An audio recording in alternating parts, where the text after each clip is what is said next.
तो दोस्तों, मैं आपका होस्ट कार्तिक स्वागत करता हूं आपका आज की कहानी में। घना जंगल, जिसे गांव वाले मौत का जंगल कहते थे, दिन में जितना शांत दिखता था, रात में उतना ही भयावह हो जाता था। हर रात वहां से अजीबोगरीब चीखें सुनाई देती थीं। कुछ लोग कहते थे कि वो चीखें किसी भटके हुए आत्मा की थीं, तो कुछ मानते थे कि वो चीखें जानवरों की थीं जो रात में शिकार पर निकलते थे। लेकिन असल सच्चाई कोई नहीं जानता था। राहुल, समीर, प्रिया, नेहा और अरुण 5 दोस्त थे जो कॉलेज से छुट्टियों में गांव आए थे। गांव में हर रात सुनाई देने वाली उन चीखों की कहानियों ने उन्हें बहुत उत्सुक कर दिया था। एक रात राहुल ने दोस्तों के बीच ये प्रस्ताव रखा, क्यों न हम खुद उस जंगल में जाकर पता करें कि ये चीखें किसकी हैं। बाकी दोस्तों को भी ये विचार रोमांचक लगा।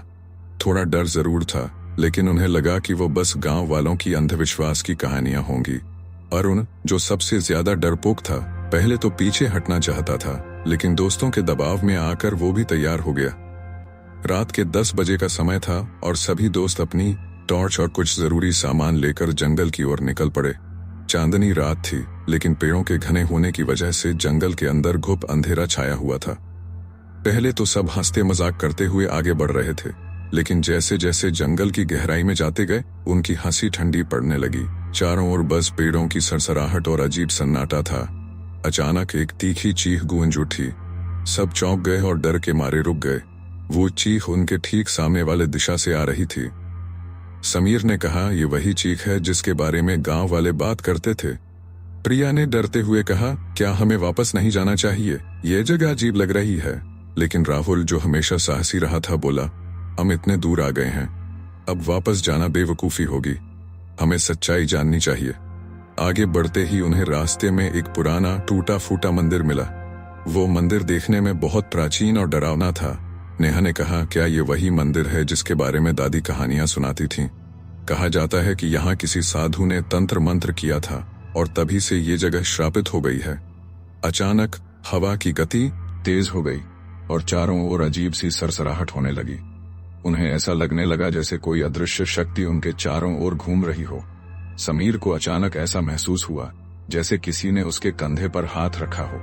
वह तेजी से मुड़ा, लेकिन वहां कोई नहीं था। डर से उसकी सांसें तेज हो गईं। प्रिया, जो अब तक शांत थी, बोली, हमें तुरंत यहाँ से वापस चलना चाहिए। मुझे ये जगह बहुत बुरी लग रही है।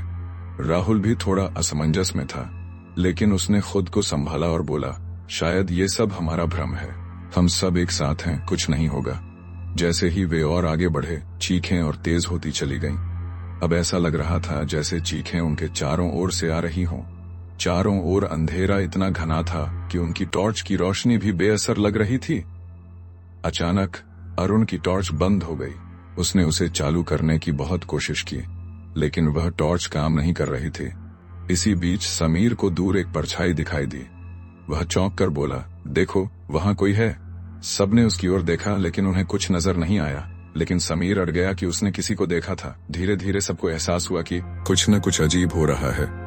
उन चीखों का स्रोत शायद कोई इंसान या जानवर नहीं था। अब सबके मन में एक ही ख्याल था, वापस जाने का। लेकिन जब उन्होंने वापस मुड़ने की कोशिश की तो उन्हें रास्ता ही नहीं मिला। वो जगह जैसे बदल चुकी थी। जहां से आए थे वो रास्ता अब गायब था। जंगल में चारों ओर सिर्फ घना अंधकार और चीखों की गूंज थी। अचानक उनके चारों ओर घने पेड़ों के बीच से एक परछाई तेजी से गुजरी। किसी को भी उस परछाई का चेहरा ठीक से नहीं दिखा, लेकिन वो इतनी भयावह थी कि सभी का दिल कांप गया। प्रिया ने डरते हुए कहा, हमें यहाँ से निकलना होगा, ये जगह श्रापित है।